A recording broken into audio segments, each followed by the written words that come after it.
तो ये इनका कल्चर अभी से ही लोगों को दिखने लगा है और ये कहीं ना कहीं रिफ्लेक्शन है उसी 90 के दशक के जंगल राज का। तो लोग ये समझ रहे हैं कि भैया अगर गलती से भी ये लोग आ गए तो पूरे बिहार में अराजकता का माहौल ये लोग बना देंगे। और अगले हफ्ते ठीक इस समय एनडीए सरकार बनाने की गहमा गहमी में होगा। बिहारी ना तय करेगा कि कौन फेवरेट है किसका कौन फेवरेट नहीं है। आपके कहने से क्या होता है और आप कितना जान रहे हैं भैया बिहार को। 2010 का भी रिकॉर्ड इस बार टूटेगा, ये मेरा विश्वास है। सत्ता के बिना पागलपन का दौरा उन्हें पड़ गया, मानसिक रोगी हो गए।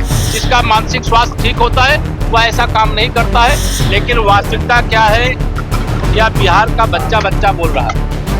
महागठबंधन का खेल पहले चरण में खत्म हो गया है और दूसरे चरण में और बड़ी जीत एनडीए की होने जा रही है। नमस्कार, आप लाइव सीरीज देख रहे हैं। मैं हूं आपके साथ काव्या। एक तरफ जहां महागठबंधन ये दावा कर रहा है कि उसकी सरकार बन रही है, तो वहीं एनडीए गठबंधन के तमाम बड़े और दिग्गज नेताओं का ये कहना है कि 14 नवंबर को विपक्ष का सुपड़ा साफ हो जाएगा। इसी पर अब चिराग पासवान और यूपी के उप मुख्यमंत्री केशव प्रसाद मौर्य का कहना है कि 14 तारीख को सुपड़ा साफ होगा।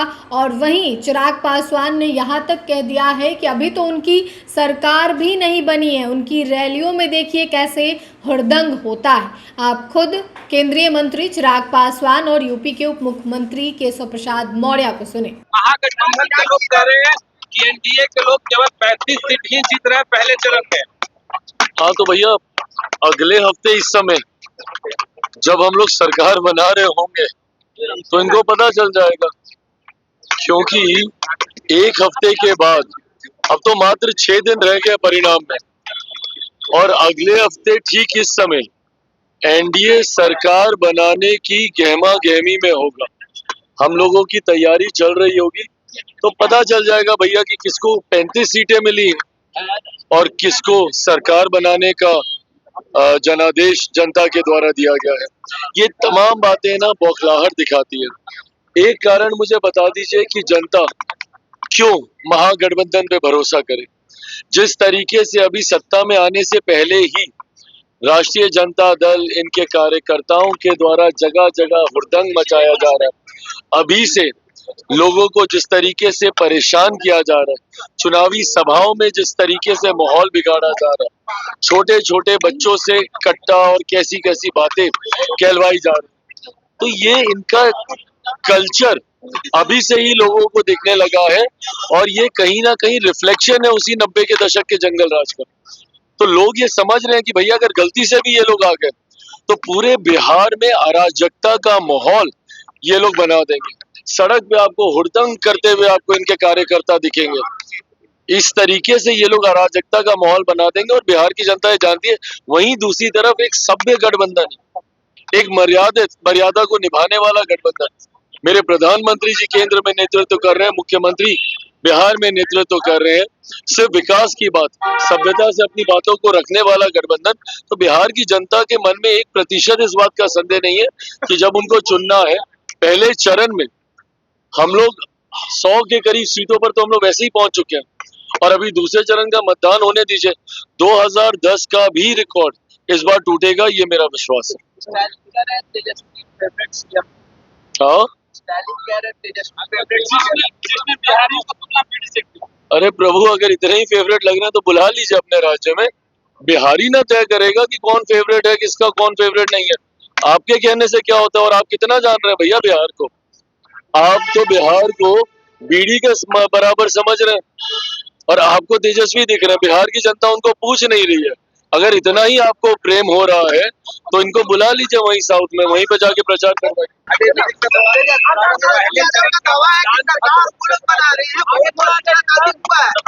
मुंगेरी लाल का तीन स्वप्न देखने का श्री राहुल गांधी को भी, श्री तेजस्वी यादव जी को भी और उनके महागठबंधन को अधिकार है। लेकिन वास्तविकता क्या है, यह बिहार का बच्चा बच्चा बोल रहा है। महागठबंधन का खेल पहले चरण में खत्म हो गया है और दूसरे चरण में और बड़ी जीत एनडीए की होने जा रही है।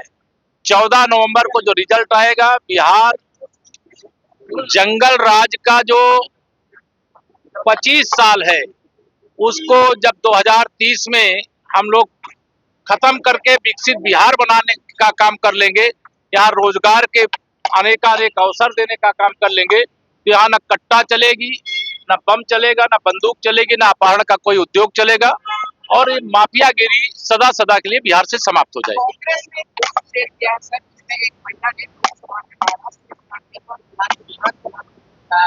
वोट किया। देखिए, मैं कांग्रेस के जो नेता श्री राहुल गांधी हैं, सत्ता के बिना पागलपन का दौरा उन्हें पड़ गया है, मानसिक रोगी हो गए, उनका इलाज कराना चाहिए किसी अच्छे अस्पताल में भर्ती करके। बिहार का चुनाव चल रहा है, यहाँ प्रचार कर रहे हैं, तालाब में कूद रहे हैं और अचानक वो दिल्ली पहुंच जा रहे हैं। 1 साल पहले हरियाणा का चुनाव हुआ और उस चुनाव में भारतीय जनता पार्टी की ऐतिहासिक जीत हुई। कांग्रेस गुटबाजी के कारण, जनता का विश्वास नहीं जीत पाने के कारण हार गई और वह 1 साल बाद उस मुद्दे को उठा रहे हैं। ये पागलपन की ही निशानी है। ये बहुत, जिसका मानसिक स्वास्थ्य ठीक होता है वह ऐसा काम नहीं करता है।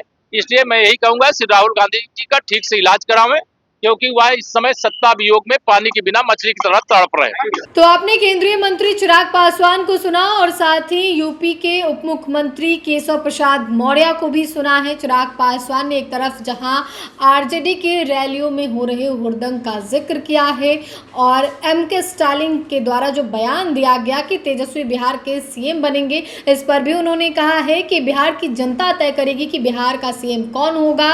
अगर इतना ही प्यार है तो वहां ले जाएं, यानी कि तमिलनाडु ले जाएं। इसके अलावे केशव प्रसाद मौर्य का ये दावा है कि 14 नवंबर को विपक्ष का सुपड़ा साफ हो जाएगा। फिलहाल के लिए इतना ही। साथ ही चैनल को सब्सक्राइब करें, फेसबुक पेज को लाइक करें। वीडियो देखने के लिए आपका धन्यवाद। तो ये इनका कल्चर अभी से ही लोगों को दिखने लगा है और ये कहीं ना कहीं रिफ्लेक्शन है उसी 90 के दशक के जंगल राज का। तो लोग ये समझ रहे हैं कि भैया अगर गलती से भी ये लोग आ गए तो पूरे बिहार में अराजकता का माहौल ये लोग बना देंगे और अगले हफ्ते ठीक इस समय एनडीए सरकार बनाने की गहमा गहमी में होगा। बिहारी ना तय करेगा कि कौन फेवरेट है, किसका कौन फेवरेट नहीं है। आपके कहने से क्या होता है और आप कितना जान रहे हैं भैया बिहार को। 2010 का भी रिकॉर्ड इस बार टूटेगा, ये मेरा विश्वास है। सत्ता के बिना पागलपन का दौरा उन्हें पड़ गया, मानसिक रोगी हो गए।